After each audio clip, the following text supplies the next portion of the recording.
I can't control how he operates the camera, but I know when he's from the front, I got a 3/4 wrap. If he's from facing toward the window, we got a nice silhouette, and it's just all there. So, but even today, even if I were on a big show, I just try to be minimal, just use.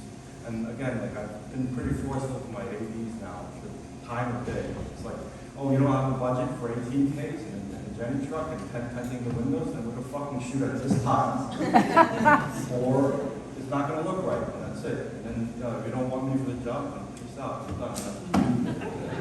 I think that deserves a round of applause.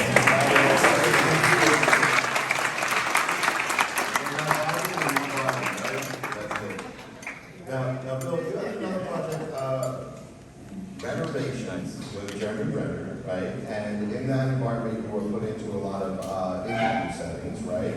So classic sort of lighting environment in a way. But how do you add some? What was the creative rules that you had when you do a show that if they say we're going to do interviews and I've done interviews, again, we're there. What's new? What do you do to reinvent a show look when it's something like that? It's a really good question. A lot of the show takes place inside of the giant warehouse. The premise of the show is that Jeremy Renner actually collects like decommissioned vehicles. So he's got like de-icers, he's got fire trucks, he's got city buses. He likes to collect them. But then within the show, he transforms them and he does cool stuff with them. So he made a recording studio with a tour bus and donated it to a group of underprivileged kids in Chicago. He took another bus and made it to a dance studio and donated it to an orphanage in Mexico. So it's a really nice concept for the show. And so there's a lot of building that happens in the show, lots of construction on the trucks. So we shot in the warehouse and built a lot of practicals into this warehouse. So there was a lot of overhead lighting, and then supplemented with lots of work lights. So for the interviews, I was like, I don't want a traditional side key light look for it. I wanted to. We established the look of overhead top key lighting for the show, so I continued that look in the interviews. So instead of having a side key light, the main key light came from above, and then I filled in from below to get into the eyes. But if you look at the interviews, it carries the aesthetic of the main part of the show. So the key light direction coming from the top, and then we had to recreate that in other environments besides the warehouse. So even when we're out on location or not in the warehouse, I would still go with the top key look instead of going to a traditional documentary side key look. Got it. So yeah, lighting and controlling the lighting, creating a different look facing through that. Something I want to kind of almost look backwards on project-wise. When streaming was, really in its early days, I think they were giving us a lot of opportunity with shows, and one of those shows was The Man in High Castle. And for Gonzalo, that was our early relationship with Sony cameras. That was a Sony product at the time. And I was wondering if there might be something in your experiences of I assume it's almost 8 9 years ago, something like that now. With the way the evolution of the streaming services, what freedom they gave you since then, and the differences of that timeline where it is now with Netflix being a deliverable that we all are quite used to from a creative. Yeah, I think every studio is different. Like Netflix has their own rules, Amazon has their own rules.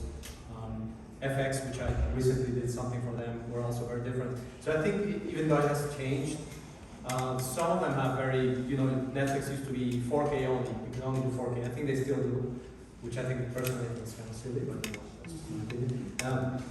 And then Amazon at some point also wanted 4K, but because then you can choose whatever camera that has to be 4K, but we had that between seasons. And then I know on the last project I did for FX, they were like, do whatever you want, we don't care. You want to shoot on GoPros, Super 16, do whatever you want, which was great. But it's not, it depends on all of them. I do think that as, the quality has improved, of course. I think on The Man in the High Castle, we were the first show to do HDR color grading, which was amazing. There was one monitor in the world, and we had it in Vancouver to do the dailies there. And then after all, it became a standard. Now it's a standard, which is great. It's nice how to see how it kind of becomes everyone's tool. But at the same time, I think those mandates are a little silly because the quality of even cameras are not 4K are still great. So I don't know. That's just an opinion.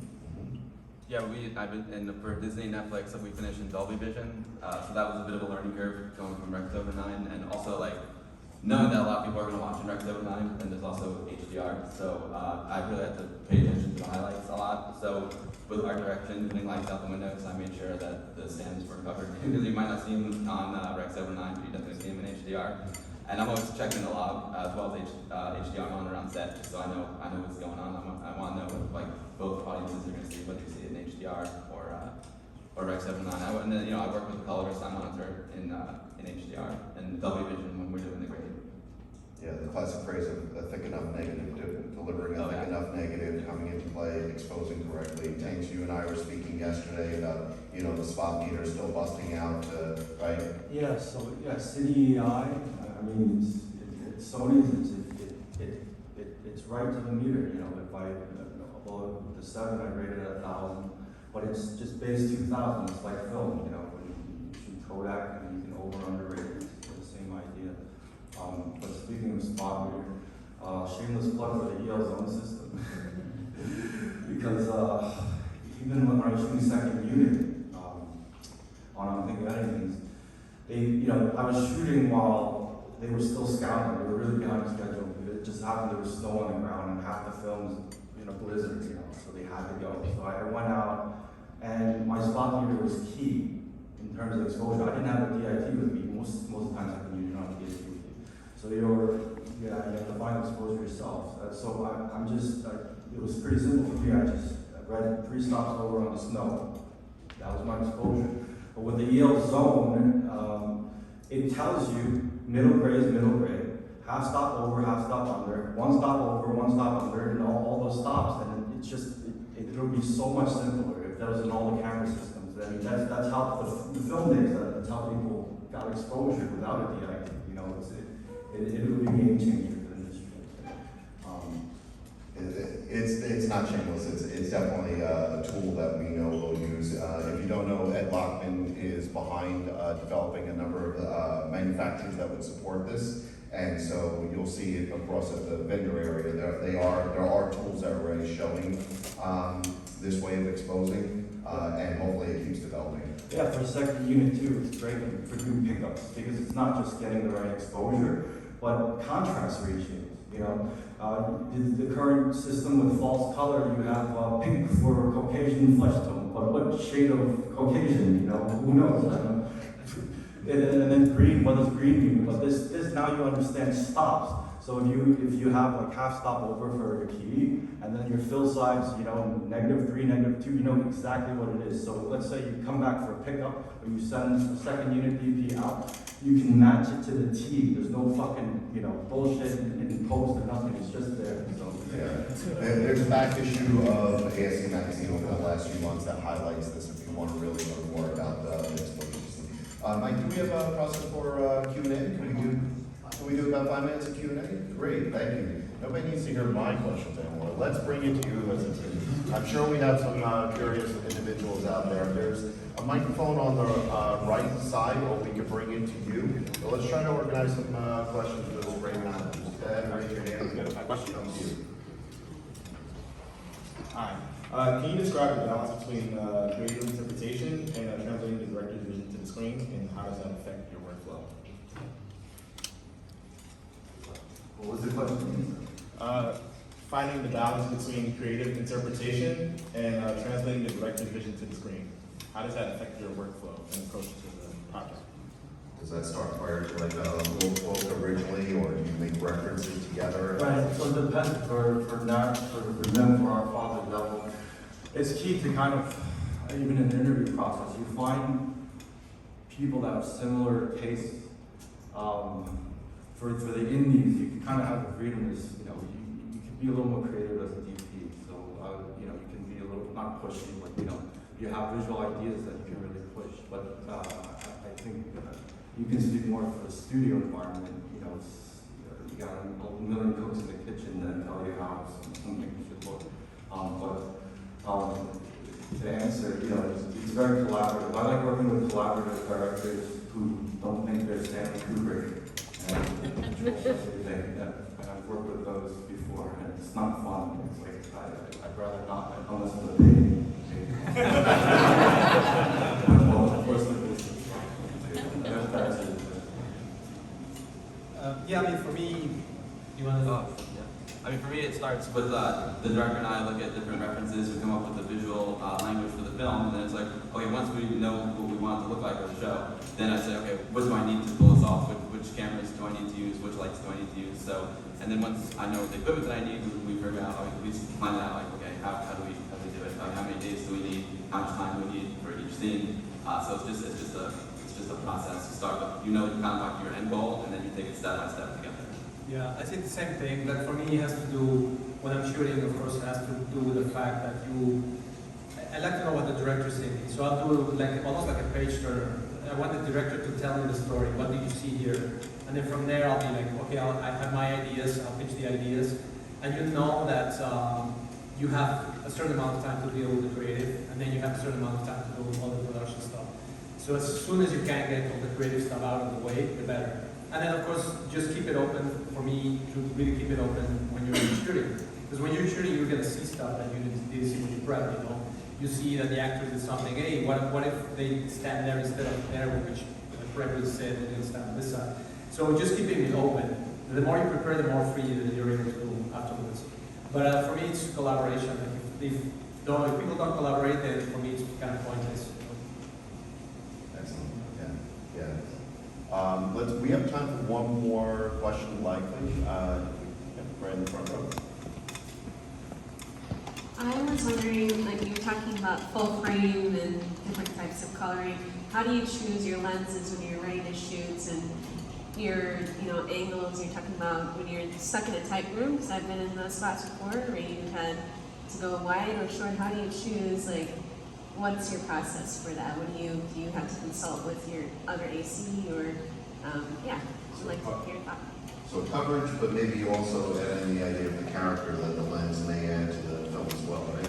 Yeah, I mean, well, when I walk into a room, if you're put into a tough spot like we were, that book you're referencing, I always call all the camera operators and the directors, they always like, Bill, you always have to stay against the wall in the corner.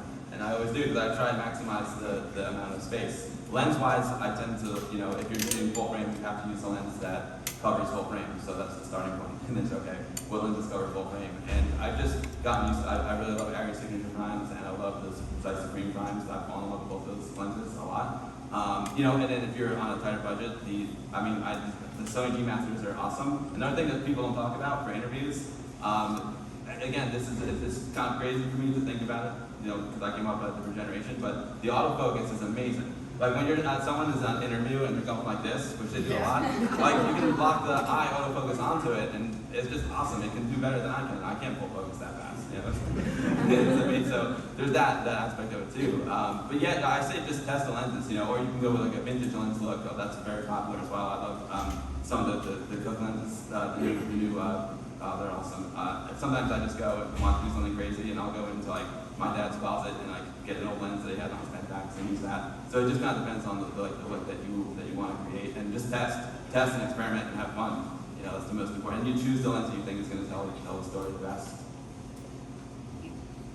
Yeah, same. I mean, for me, same thing. I'm a kind of a sucker for character. So even before I talk about formats or how, full frame all of that, I'm like, I want to see what character the lens has, and then from there I'll be like, okay, this lens doesn't cover the full frame, so maybe I don't shoot a full frame camera.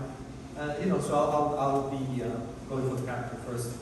But then also, it's a project handheld, it's a project studio, and then if it's handheld, then I don't want a huge lens, with range, close focus, all those things. Are you using vintage lenses, and are they easy to pull focus in or not? Because then the camera system will kill you if you have a shitty lens and then you can't pull focus. So it's kind of a combination of things, and then you put them all in there, and then you just come up with one name. But testing is the only way to kind of know how you're going to get there. Yeah, and the zoom range is really, really important. Like in some of the scenes, we had to cover such a large zoom range, so it's a balance of like, what gives me the most range, and also is small enough to fit in actual rooms. There are some of the lenses that have awesome range, but I couldn't fit them. I couldn't fit 6 cameras in that room with enormous lenses on it. So it was just a compromise. It's like, okay, zoom range versus size and weight, especially when you're handheld too. That's really important. Yeah, subject and sort of depends on the project. obviously, well, back then, you didn't have as many choices for full frame lenses, but now there's so many things that are cameras, and, so, it really depends. And in the documentary, I always try and do primes, 2-camera primes. But some directors like it when you push in during the answer to a question. So some directors are like, no, I want a camera to be on Zoom, and you're listening to the story, and if you feel there's a moment when it just would really, if you could push in, it gives me the ability to do that. So that's sometimes I'll use the Zoom instead of a prime when I work with directors who like that, push in. You can see how engaging questions on, lensing choices, creative choices really engages, but we need to thank our panelists. We are